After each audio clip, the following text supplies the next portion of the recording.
¿Me escuchan? Ahora sí. Bien, vamos a abrir nuestras Biblias en el libro de 2 de Corintios. Vamos a estar en el capítulo 12. 2 de Corintios, capítulo 12, mientras ubican allí en sus Biblias. La semana pasada estuve con los hermanos en Huichanzao y anteriormente a ello estuve con los hermanos en Lima. Varias de las asambleas estuvieron allí reunidos para celebrar el aniversario número 54 de los hermanos allí en Pueblo Libre. Habrían varias de las asambleas que llegaron. Fue un hermoso tiempo allí y les mandé el saludo de parte de ustedes. Obviamente, representación de parte de ustedes. No hacemos la labor unilateral, la labor siempre es con el cuerpo, hacia el cuerpo, y hay una gran responsabilidad salir y poder representar a la asamblea local. Entonces estuvimos ahí con los hermanos, mandan sus saludos, la semana pasada con los hermanos aquí en Huichanzao también, y por eso no estuve los últimos 2 domingos. Esta mañana me gustaría tocar un tema. El tema es el aguijón en la carne. Más bien yo diría, y quisiera cambiarle como el aguijón de la gracia. Parece una contradicción allí, pero eso es la gran lección que deseamos todos nosotros poder sintonizarnos esta mañana. 2 de Corintios capítulo 12, para poder llegar al contexto voy a estar hablando de unos 5 o 6 versículos nada más, pero para entender todo el contexto vamos a leer. Me hace siempre recordar que cuando la gente en el Antiguo Testamento se paraba a leer la palabra de Dios, ¿qué hacían? Se ponían de pie. Nos ponemos de pie, por favor, hermanos, para leer 2 de Corintios capítulo 12, versículos del 1 al 10. Es la experiencia del apóstol Pablo y dice lo siguiente: ciertamente no me conviene gloriarme, pero vendré a las visiones y a las revelaciones del Señor. Pablo está aquí en un contexto hasta la defensiva. Había sido acusado de múltiples cosas. Y en esa defensa, él empieza de esta manera.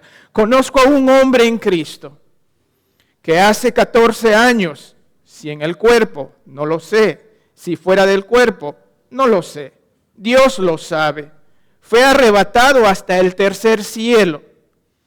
Y conozco al tal hombre, si en el cuerpo o fuera del cuerpo, no lo sé, Dios lo sabe, que fue arrebatado al paraíso donde oyó palabras inefables que no le es dado al hombre expresar. De tal manera me gloriaré, pero de mí mismo en nada me gloriaré, sino en mis debilidades. Ya más o menos va perfilando a donde vamos a llegar. Versículo 6. Sin embargo, si quisiera gloriarme, no sería insensato, porque diría la verdad, pero lo dejo para que nadie piense de mí más de lo que en mí ve u oye de mí. Y para que la grandeza de las revelaciones no me exaltase desmedidamente, me fue dado un aguijón en mi carne, un mensajero de Satanás que me abofetee, no abufetee. Okay, a algunos les gusta el buffet, esto no viene aquí. Para golpearme, para que no me enaltezca sobremanera.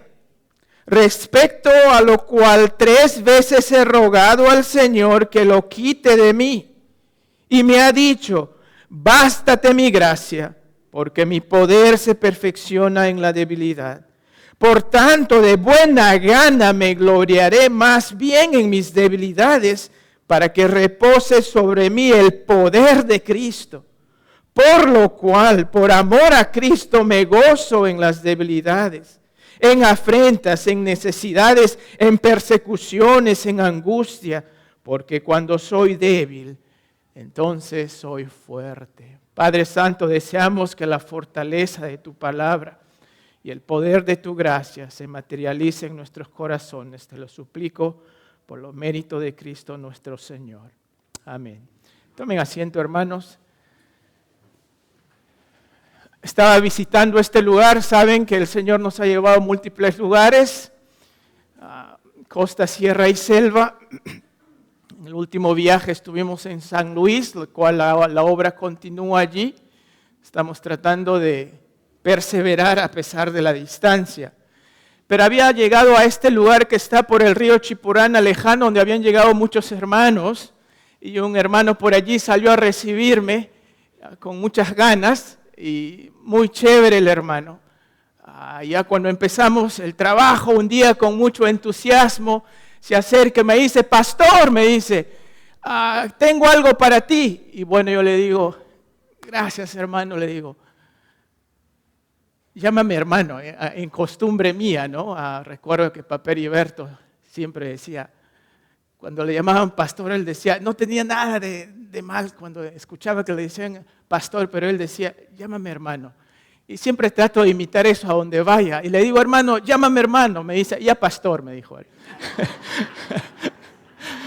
Pero en fin, entonces ese día llegamos y empezamos a hacer el trabajo. Y el trabajo era romper el suelo y poner las bases de lo que va a ser una iglesita que hasta ahora está allí. Y es trabajo arduo. Ustedes saben, ir a la zona de la selva es trabajo muy arduo. Y había llevado varios hermanos de aquí.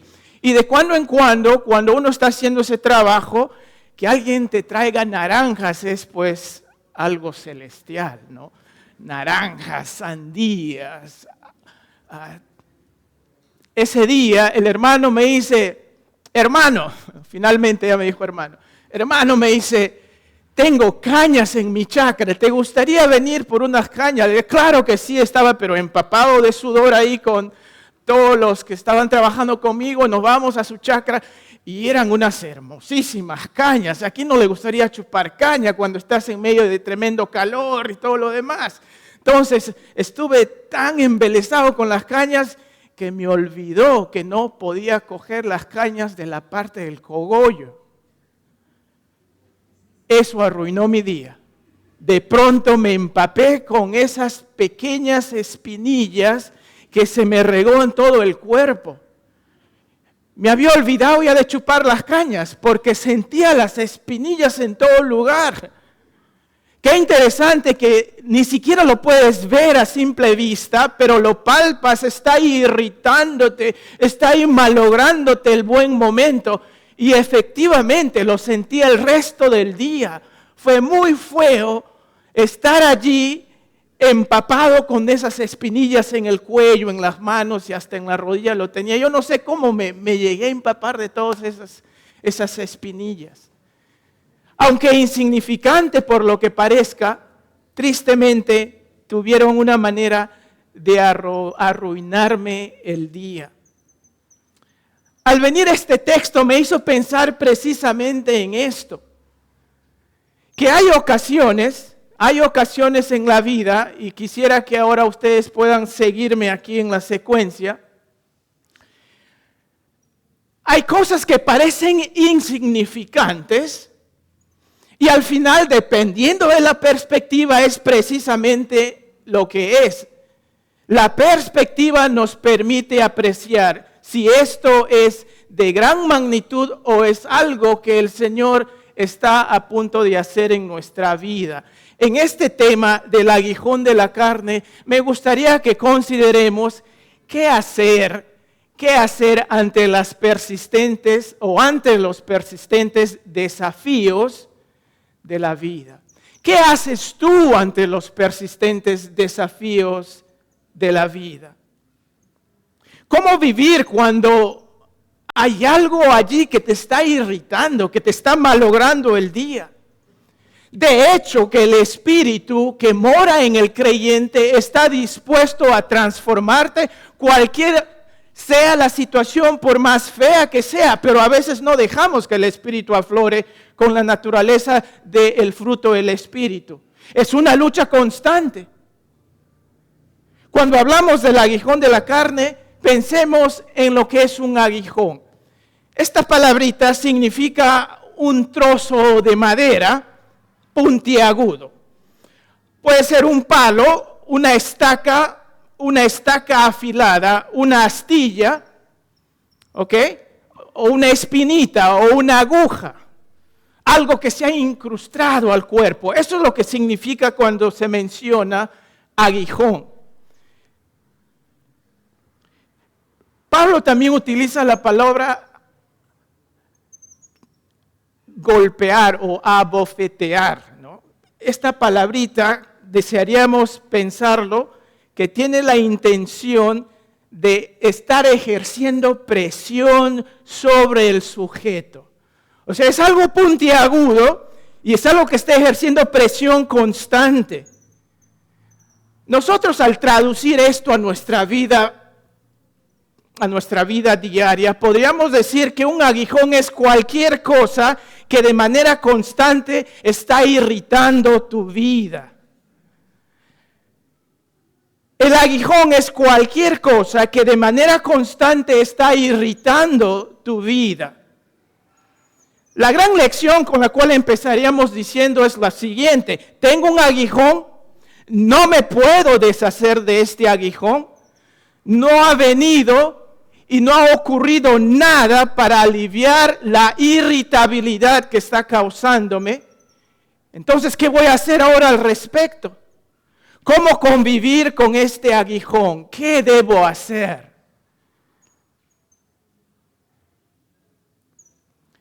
Pablo nos da la lección.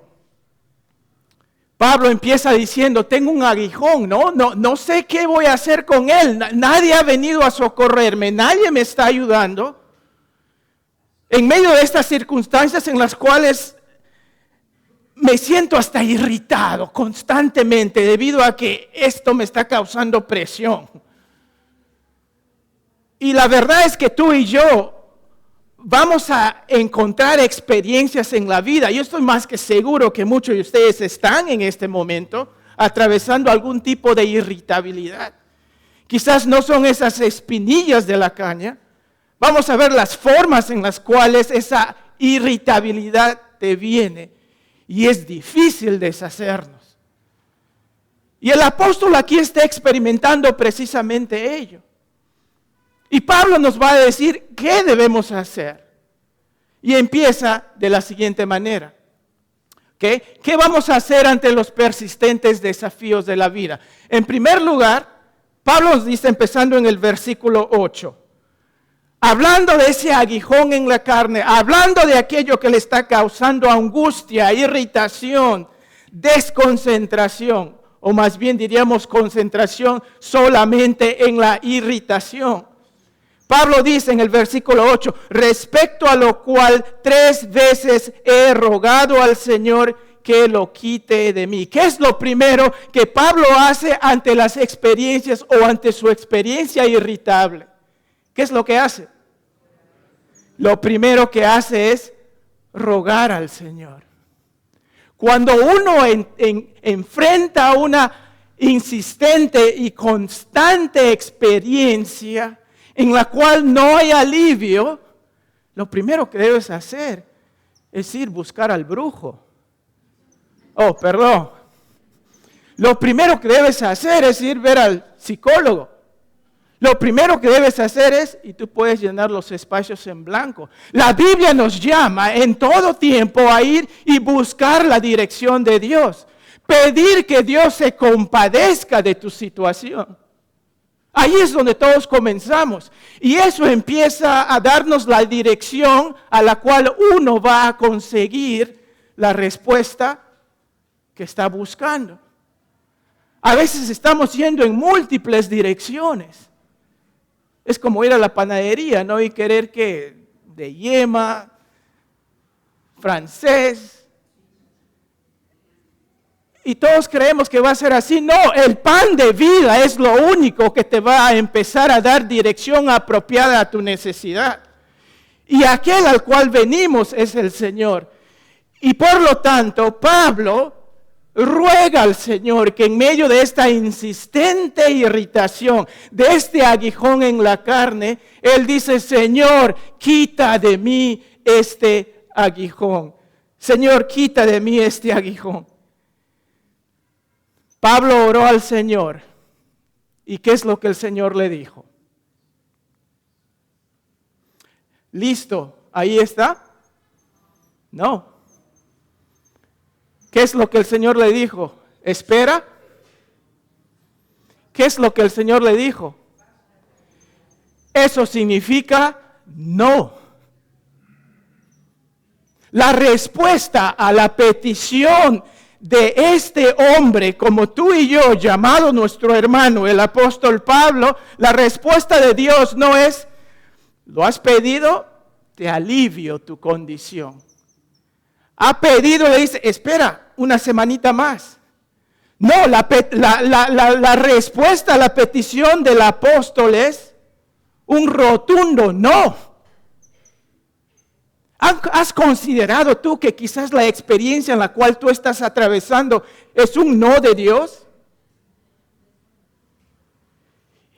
¿A cuánto nos gusta escuchar un no cuando estamos en una situación difícil? Las respuestas, mis amados hermanos, a nuestras oraciones no siempre van a ser, listo, ahí está, hijito. No siempre va a ser así. Tampoco vienen, espera un poquito más. Muchas de nuestras oraciones van a ser un rotundo no. ¿Por qué? Porque Dios tiene mejores planes, hermanos. Pero mientras esperamos, aun cuando sabemos que es un no, debes recordar que Dios tiene un plan.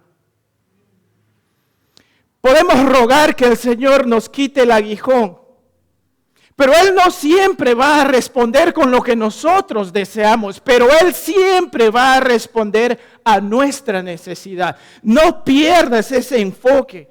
Si tú estás orando a Dios por mucho tiempo, por algo en el cual no te lo ha quitado, seguro que hay un plan por el cual Él ha dicho no hasta ahora. Si hasta ahora sigues soltera o soltero, seguro que hay un gran plan por ello, y así que ya deja de lamentarte.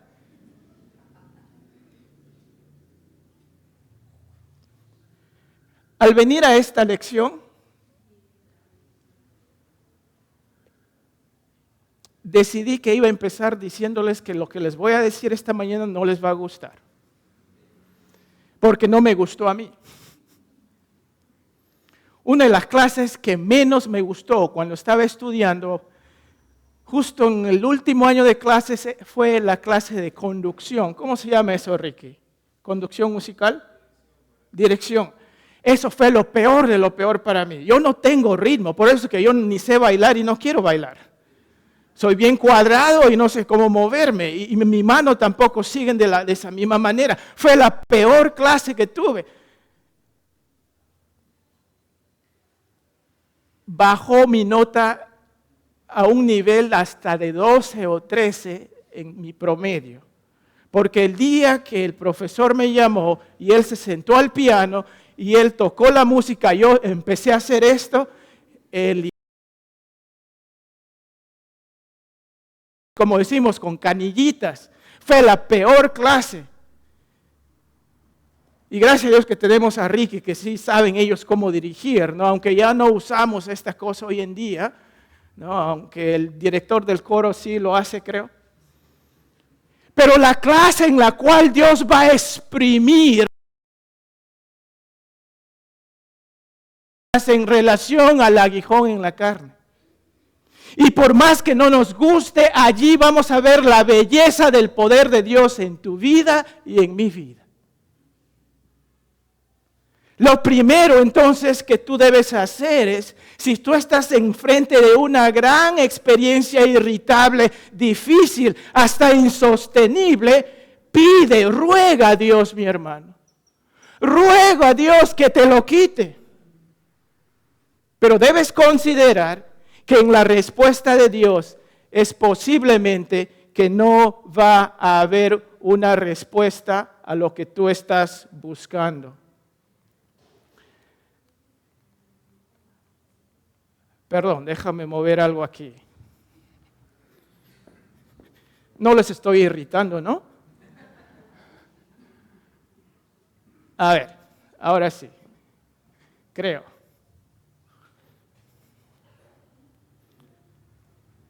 Sí, creo que fue la pila. Bueno, creo que bajaré entonces. Sí, creo que es la pila. Se me fue. Ok. Ya, tengo ahí un hermano que me puede ayudar. Perdón, no me gusta la interrupción, pero el aguijón en la carne, hermanos.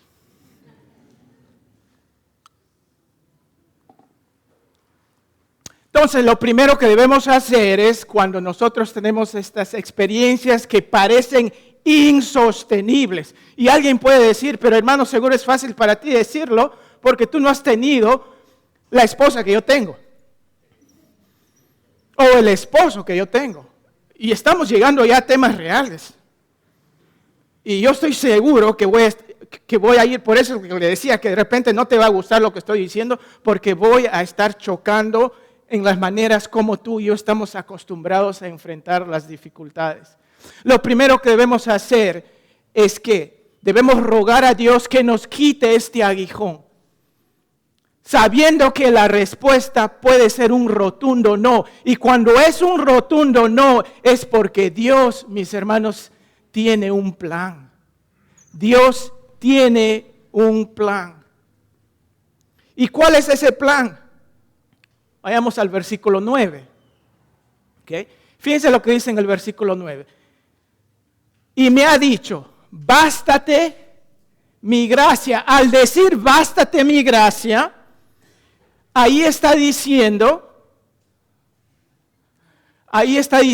no, pero también ahí le está dando la respuesta, como ustedes pueden ver allí. Bástate mi gracia porque mi poder se perfecciona en la debilidad. Dice, esto entra a la siguiente parte. Aquí podemos ver entonces que el plan de Dios, al decirte no, cuando estás rogando, que cambie, que te quite, que te alivie, Dios tiene un plan. Y ese plan de Dios es que tú recibas, y lo recibas de buena gana, porque Dios te va a enseñar a aprender el verdadero significado. ¿Okay? Dios te va a enseñar a aprender el significado verdadero de lo que significa la gracia. ¿Qué es la gracia de Dios? Una palabra que es usada y abusada. Últimamente el pensamiento que se me viene a la mente, que algunos lo han escuchado, es el que abusa de la gracia cae en desgracia y se vuelve en una mala gracia. Analícenlo bien. El que abusa de la gracia cae en desgracia y se vuelve en una mala gracia. Y aquí hay la potencia que el aguijón te puede hacer volver en un hermano resentido y resentida, o sea, un hermano creyente en mala gracia. Hay muchos. Yo mismo puedo también actuar como un mala gracia cuando estoy ahí irritado. Y es fácil verlo esto a los mala gracia cuando están jugando fútbol. Hay un mundo de ellos. Y lo triste es que a veces van a campeonatos y se pelean entre hermanos. Y un hermano muy prominente cuando le acudí a quejarme de que sus jóvenes estaban estropeando la gracia de Dios entre ellos. Gracias. ¿Sabes qué me dijo él? Cuando vi que había mala gracia en cómo estaban jugando, él me dijo, ¿qué crees? ¿Que el fútbol es un deporte blando? Es un deporte físico de hombres. ¡Wow! Con esa respuesta ya no quería que nuestros jóvenes vayan a jugar en esos campeonatos. La gracia, mi hermano, es aún en los tiempos. Es más, aún en los tiempos difíciles es cuando la gracia debe hacerte una buena gracia. Porque es el poder de Dios. Y por eso es lo que Pablo dice aquí, ¿no? Bástate mi gracia, dice. En esa respuesta, Pablo está diciendo que la intención de Dios hacia el creyente es que debe recibir el plan de Dios. Porque el plan de Dios es bueno, el plan de Dios es perfecto. La gracia de Dios es el favor inmerecido de parte de Él hacia un pecador. Qué hermoso, ¿no? Que Dios no te da lo que tú mereces. Hay misericordia en ello. Pero cuando Dios es aquel que te conoce a profundidad de manera íntima, Él decide dar su vida por ti. Mas Dios muestra su amor para con nosotros, en que siendo aún pecadores, Cristo murió por nosotros. Eso es gracia de Dios. El favor inmerecido de Dios para el mundo debería ser la razón por la cual tú no deberías rechazar el venir a Cristo. La razón de que Dios ha dado su vida por ti sería razón por la cual tú deberías decir, ya Señor, hoy día quiero obedecerte. Y dejar de vivir en pecado, dejar de ser un mal agradecido, dejar de ser un mala gracia. Eso es mi desafío. Mis amados hermanos, necesitamos dejar de vivir la vida de un mala gracia. Y Dios tiene el plan, por lo tanto. ¿Saben por qué Dios no quita el aguijón en la carne? Para que Pablo aprenda lo que es la magnitud de la gracia de Dios.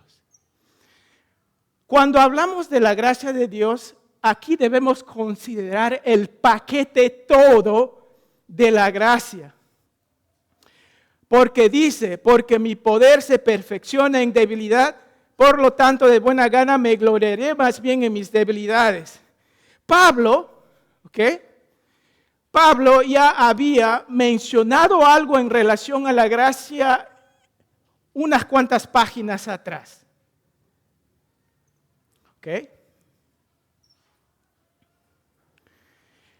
Pablo va a llegar, nos habla sobre la gracia en un contexto cuando él realmente siente que ya no puede más. ¿Qué ocurre cuando tú y yo sentimos que ya no podemos más? Como les dije, Señor, he esperado por tantos años, ya es hora de que me des mi media naranja. O ya he estado trabajando en esta chamba, en el mismo lugar por 10 años, ya una promoción, aunque sea, que yo escale un poquito más. Señor, he tenido puro mujercita, dame un varoncito. Hasta eso se llega, ¿no? Y quizás lo pueden pensar en mí. Nosotros queríamos más y el Señor nos dio.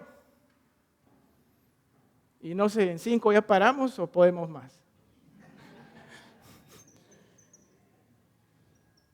Deseo alivio en esas experiencias personales, pero como les había dicho, se traduce en otras competencias también. Señor, dame un alivio de ese hijo malcriado, de ese hijo malo, de esa hija mala.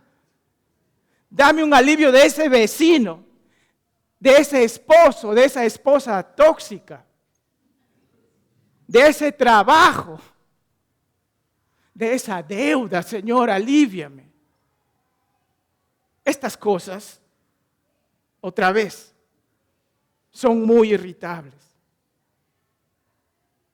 Pero debido a que el Señor sabe lo que tú y yo necesitamos, lo que Él nos va a dar es la gracia, y la gracia de Dios no nace de ti y de mí.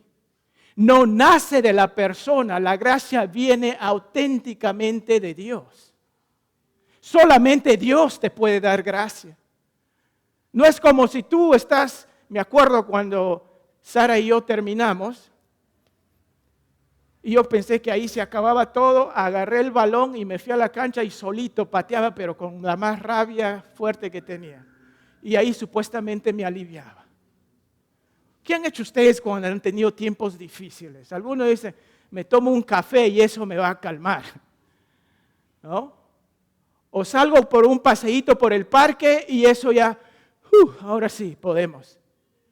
O si estás cansadísimo, te echas agua fría y ya, continuemos. La experiencia del cual Pablo está hablando no es algo que tú y yo lo podemos controlar. No es algo que tú y yo podemos manufacturar para cambiarlo. Es solamente el acto de Dios y ese es lo que tú y yo debemos recibir. Y repito, por lo tanto, si hay alguna experiencia que tú estás atravesando, lo que tú necesitas es revisar tu concepto de la gracia de Dios. El paquete en el cual nosotros nos referimos aquí, fíjense, en 2 de Corintios capítulo 9, versículo 8, como les había dicho ya, Pablo había mencionado este concepto de la gracia en este contexto. Cuando los hermanos eran pobres y pensaban, pobrecitos que nada, no pueden realmente dar. Pablo dice, ustedes dieron de lo que no tenían. Y cuando llega al versículo 8 dice, y poderoso es Dios para hacer que abunde en vosotros, ¿qué? Toda gracia, a fin de que teniendo siempre en ¿qué? En todas las cosas, todo ¿qué? Todo lo suficiente. ¿Para qué? Para que abundéis en ¿qué? Toda buena obra. Ahí está el paquete completo de la gracia de Dios. Si tú estás teniendo una situación difícil, has orado, has pedido a Dios que te alivie de ello, has rogado de rodillas y con lágrimas y las circunstancias no cambian, Dios está buscando que tú te alinees con su plan de gracia. Porque la gracia ocupa todo, mis hermanos. El paquete de la gracia de Dios es tal en todas las cosas, en todo momento y para toda buena obra. ¿Has empezado a ver tú la gracia de Dios de esa manera?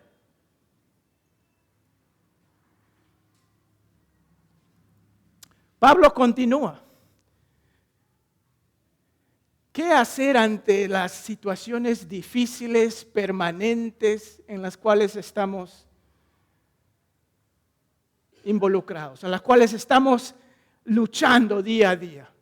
Primero, ora al Señor. Puede ser que Él te lo alivie y te lo quite. Pero si no es así, recibe y de buena gana, recíbelo de buena gana el plan de Dios que Dios tiene para ti en medio de esas circunstancias. Y eso nos lleva a la siguiente parte. Cuando Pablo dice, y me ha dicho, bástate mi gracia.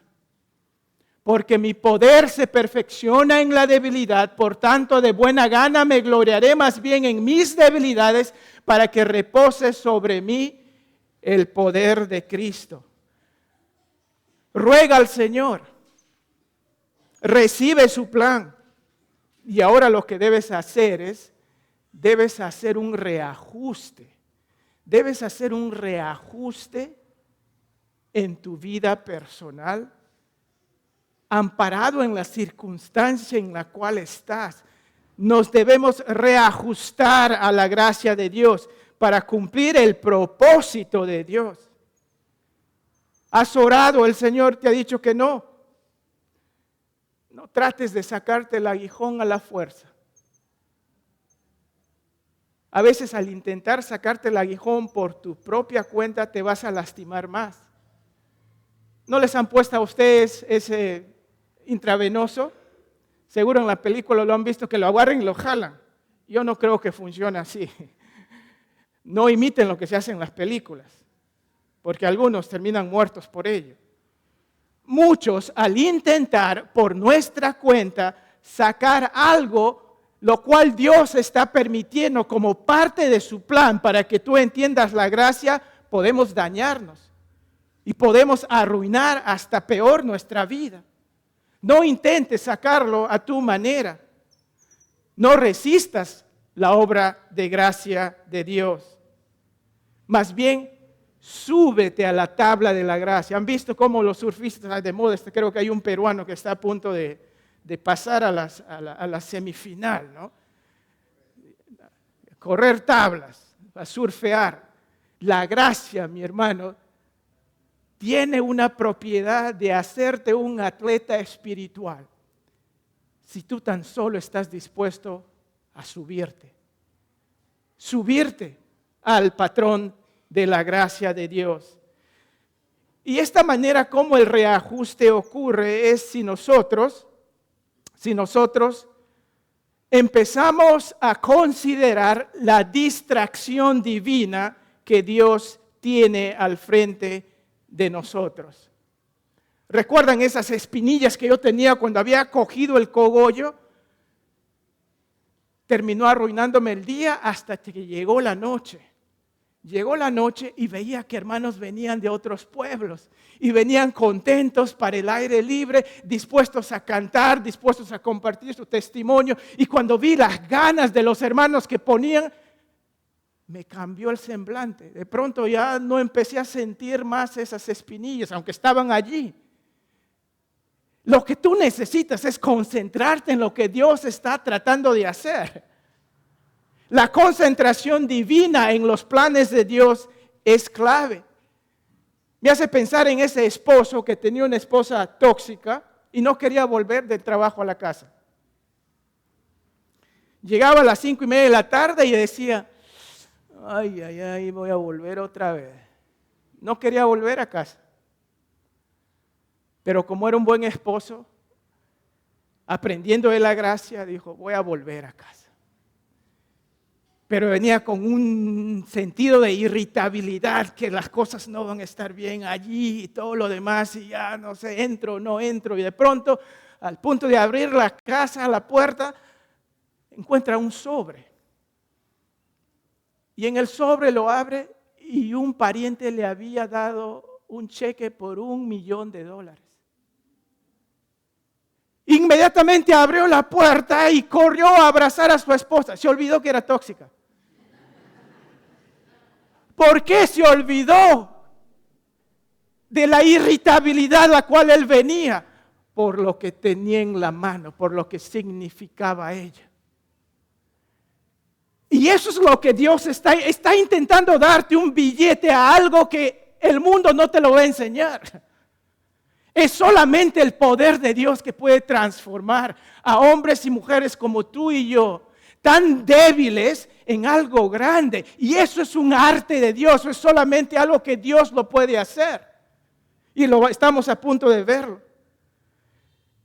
La clave para que ese reajuste sea una realidad, ¿saben cuál es la clave para que ese reajuste sea una realidad?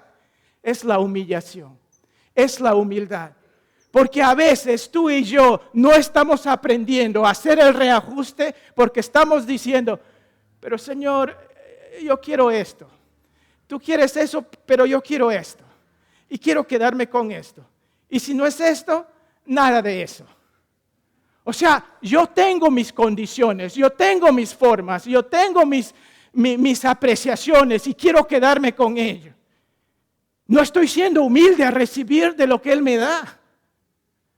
Y la persona de Cristo es la gran ilustración que tú y yo tenemos para reconocer ello. Cuando dice, por tanto nosotros también, teniendo en derredor nuestra tan grande nube de testigos, despojémonos de todo peso y del pecado que nos asedia y corramos con paciencia la carrera que tenemos por delante. Y aquí está en el versículo 2 cuando dice, puesto los ojos en Jesús, el autor y consumador de la fe, el cual por el gozo puesto delante de Él.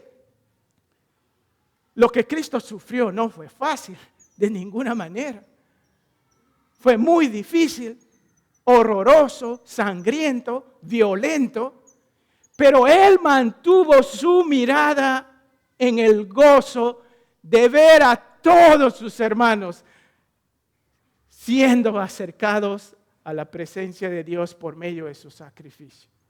¿Qué plan tiene Dios? Cierto, nosotros no vamos a atravesar sufrimientos por una causa redentora. Tú y yo no podemos salvar a nadie, pero sí podemos ser instrumentos para que alguien diga, wow, mira, tremenda dificultad en la cual este está. Sin embargo, mira cómo confía en el Señor.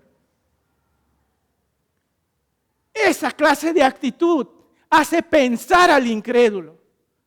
Pero cuando algunos estamos abusando de la gracia porque simplemente no queremos que la gracia se apodere de nuestra vida, ahí es cuando nuestra mala gracia hace que otros continúen perdidos en desgracia.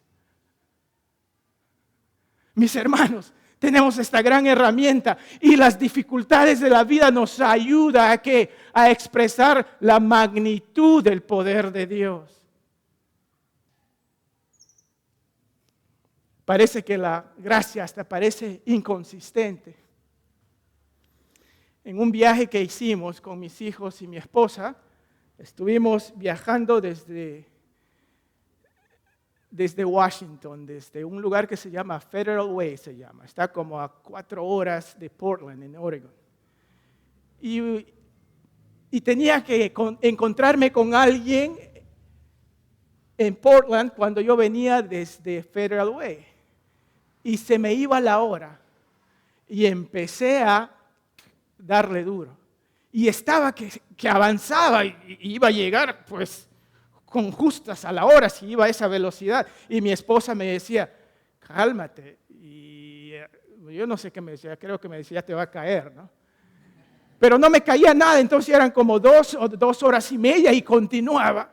Y de pronto veo luces detrás de mí.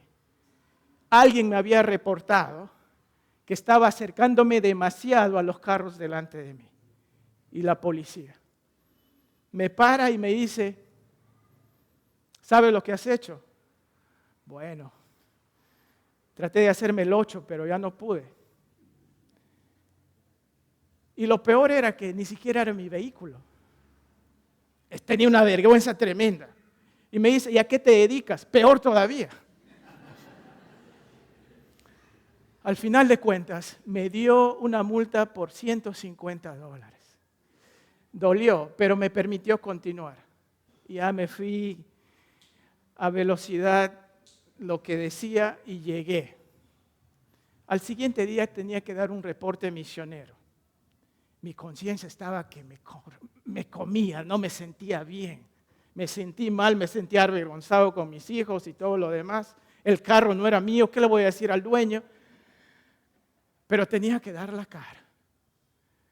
Me paro al frente de los hermanos y le digo, hermanos, antes de continuar tengo que confesarles que la policía me ha parado y me da una multa de tanto.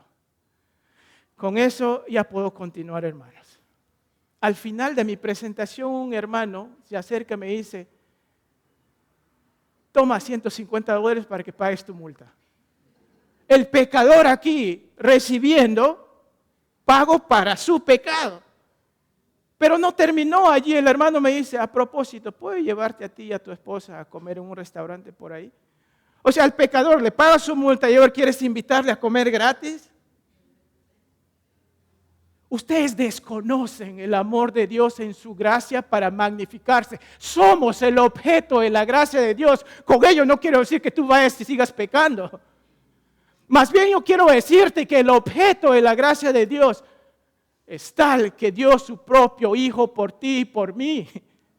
¿Por qué yo puedo vivir hecho un mala gracia cuando cometo mis errores, Él está ahí para jalarme, para volverme a la familia de Dios? Pero yo estuve ahí hecho un mala gracia, fuera de la casa de Dios, en lugar de venir y ser parte del cuerpo de Cristo. La gracia de Dios es tremenda, mis hermanos. En todo tiempo, y más que suficiente. Más que suficiente. Recuerden el paquete todo de la gracia, en todas las cosas, en todo momento, para toda buena obra. Por lo tanto, entonces vemos, si el aguijón está allí, te sientes muy irritado, pide al Señor, ruega. Y si no te lo responde, aprende lo que es la gracia, haz un reajuste, recibe el plan de Dios. Reajusta tu vida a la gracia de Dios. ¿Por qué? Porque nosotros debemos recordar que lo importante en este transcurso de saber lo que es la gracia es saber que Dios te está enseñando a confiar en Él. ¿Por qué la confianza, mis hermanos?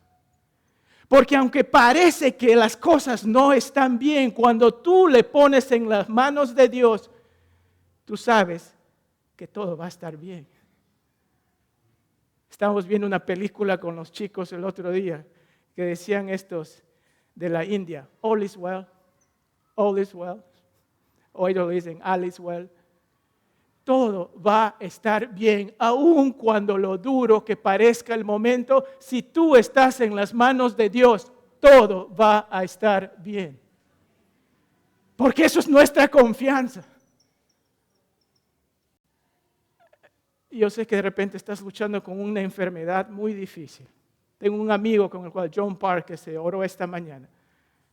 Grado 4 de cáncer a los pulmones. Él vino aquí, nos fuimos de viaje con él. Un hermano con el cual serví cuando estaba todavía con los coreano-americanos antes de volver al Perú. Mi corazón se parte por lo difícil que ellos están atravesando. Y estoy orando que el Señor lo quite de esto. Pero también estoy viendo la obra de gracia que está haciendo y lo dispuesto que Él está a hacer un reajuste en su vida. Puede ser que esta enfermedad lo lleve a su presencia. Pero mientras el Señor permite ello, seguiré orando y esperaré que el Señor siga haciendo su obra en él. De repente tú estás en la misma circunstancia. De repente tú estás allí luchando ya por mucho tiempo. Hermano, hermana, sigue luchando. De repente no has tenido la disposición propia de la gracia para enfrentarlo. Y por ello es que no has visto el poder de Dios. Porque eso es lo que llegamos a la siguiente parte. ¿Okay? Confiamos de que todo va a salir bien y eso lo demostramos con una dependencia. Porque nuestro estado ante Dios está intacto. Nadie nos va a quitar de lo que Dios ya ha ganado por nosotros. Nuestra vida eterna está allí, solamente necesitamos que este cuerpo sea transformado, pero ya comenzó. Deja que la eternidad se manifieste, deja que lo celestial sea dueño de tu vida, de tal manera que otros puedan ver lo que significa vivir celestialmente para el Señor, aún en medio de las dificultades. De repente es hora que agradezcas por ese esposo malo que tienes.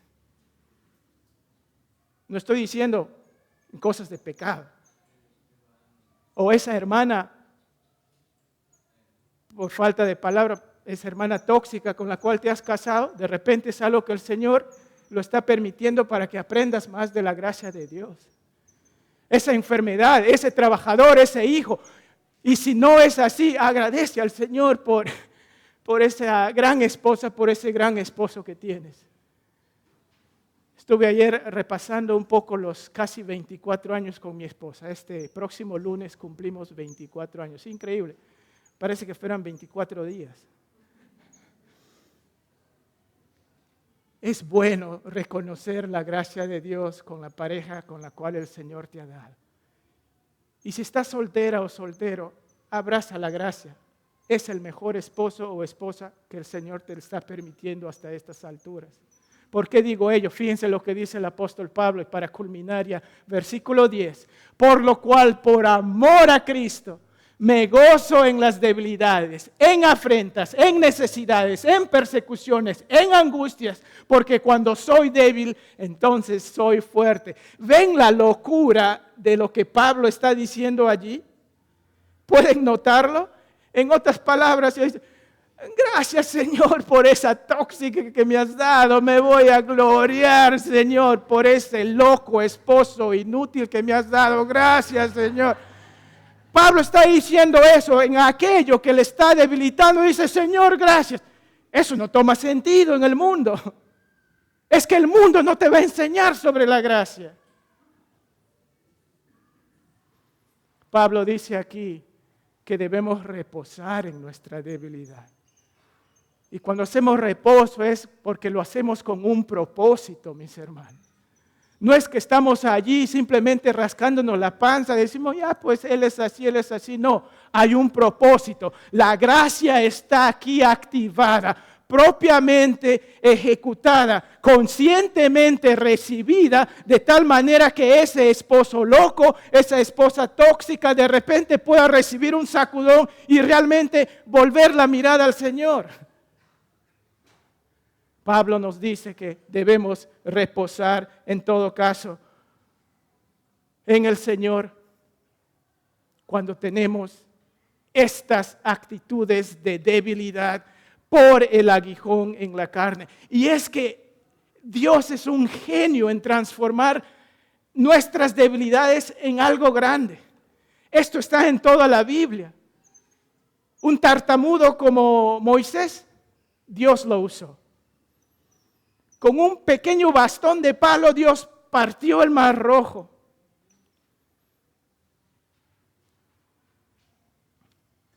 Con 5 guijarros, y ni siquiera utilizó los 5. David mató a Goliat, algo tan simple e insignificante que pareciera. ¿Y qué tal de ese fiambre que alimentó a más de 5,000? Yo lo digo, 5 cachangas y 2 anticuchos. Algo que un lonchecito de un muchachito que lo trajo, que parecía hasta accidental, Dios lo transformó. Tú no eres un accidente. El mundo puede pensar que somos un accidente y por lo tanto de alguna forma llegamos a ser humanos porque antes éramos monos. Somos creados a la imagen de Dios. Dios tiene un propósito. Tú no eres un don nadie. Eres la creación de Dios.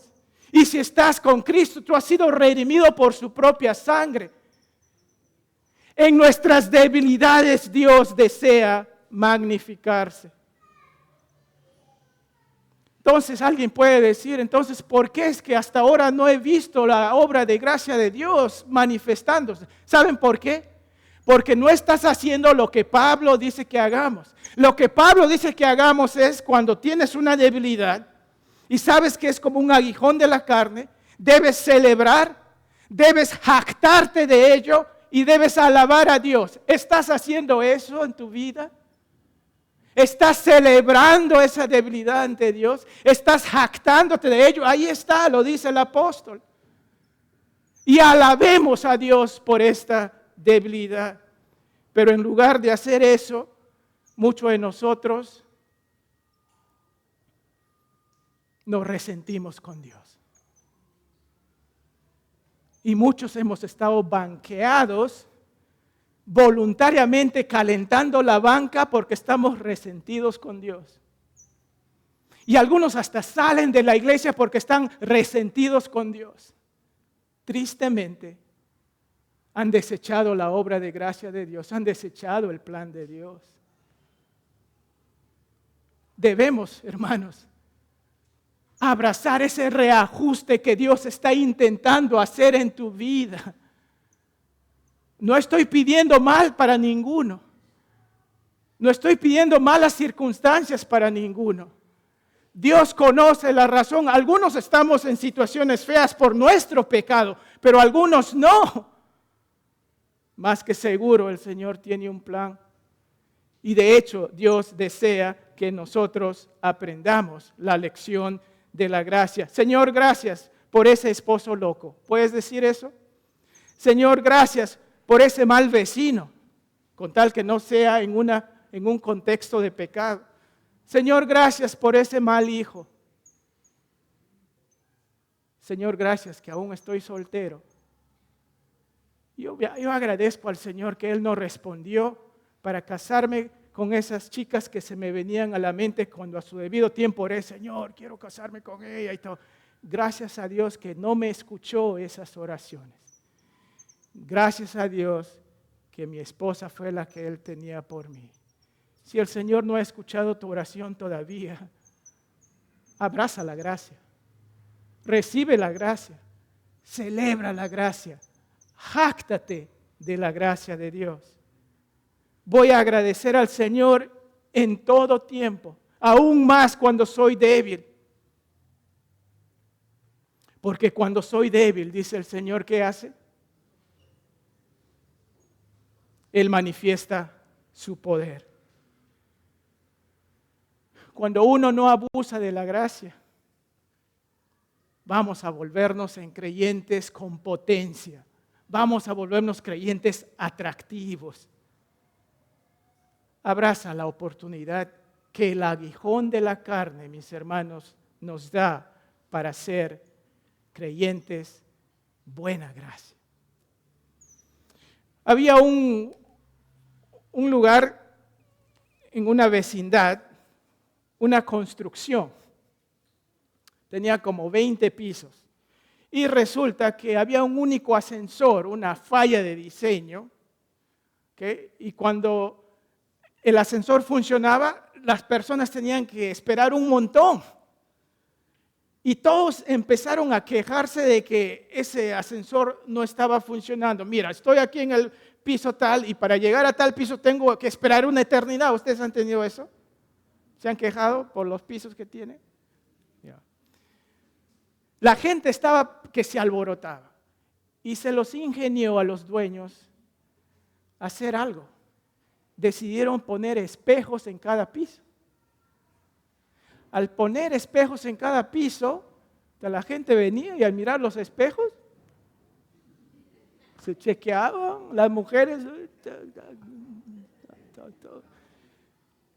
se dieron cuenta que la gente ya no se concentraba en la espera, sino más bien se concentraban en ellos mismos. El aguijón en la carne, mis hermanos, es una manifestación de la gracia de Dios para que tú te concentres en lo que Él desea hacer por medio de esa experiencia, para que cuando el ascensor de su segunda venida llegue, tú llegues con la potencia de su gracia efectivamente aplicada a tu vida. ¿Puedes tú agradecer al Señor por el aguijón de la gracia? Ruego que tú tengas esa disposición. Padre Santo, te agradecemos, Señor, por las lecciones que nos das en esta vida. Señor, aun cuando nosotros hemos caído en pecado y hemos sido, Señor, receptores de las consecuencias de ese pecado, aún en medio de ello, tú vienes con gracia. Y Señor, ayúdanos también a recibir aún más cuando no es necesariamente por pecados nuestros, sino son diseños que tú has dado. Ayúdanos a reconocer tu soberanía. Ayúdanos a reconocer tu plan. Señor, ayúdanos a ser creyentes que la gente diga, wow, quiero conocer a su Dios. Quiero conocer de manera personal a aquel que los ha transformado. Y Señor, tú deseas hacer eso de cada uno de nosotros. Ruego, Padre Santo, si hay alguien aquí esta mañana que necesita saber de esta bendita gracia en principio de salvación y luego de continuidad para el resto de sus días y la eterna morada celestial, que ellos puedan empezar con recibirte en su corazón. Y aquellos que somos tus hijos, Señor, perdónanos por ser mala gracia. Perdona nuestro pecado, Señor. Confesamos nuestras faltas este día. Y pedimos, Padre Santo, que nos ayudes a abrazar tu plan, a reajustarnos a tu plan y, Señor, a descansar en ello hasta el día de tu retorno. Te lo suplico por los méritos de Cristo nuestro Señor. Amén.